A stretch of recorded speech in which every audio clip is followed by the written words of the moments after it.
Hello everyone, this is me, Len Dragon, o Baing Dragon na di bumubugan apoy, at huwag nating kakalimutan.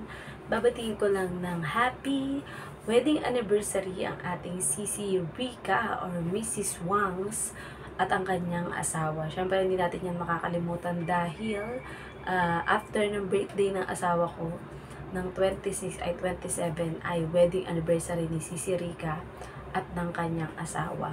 So, and kami naman, wedding anniversary namin ng asawa ko sa 29, sa March 29. So, I just wish and pray for Sisi Rica at sa kanyang husband na palaging God be the center of your marriage and your relationship. And I know how blessed you are with your family. So, nawa ay mas patuloy pa kayong pagpalain ni Lord na mas maraming blessings. And I know you're really so busy right now.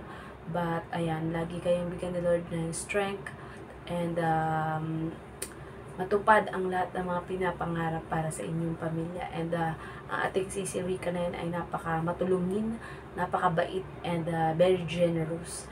Kaya talaga namang umubuhos ang mga pagpapala sa kanya ni Lord.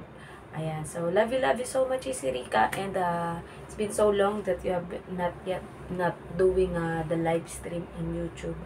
But we know, ayan, sa pagbabalik mo ay magiging bonggang-bongga. Ayan, so ingat palagi. And don't forget to like, share, and subscribe to all our YouTube channel. It's me, Len Dragon, Baing Dragon na di bumumbuga na apoy, saying I love you all from the bottom of my heart and my bone balloon. And God bless us all. Mamwa. Chup chup. Bye-bye.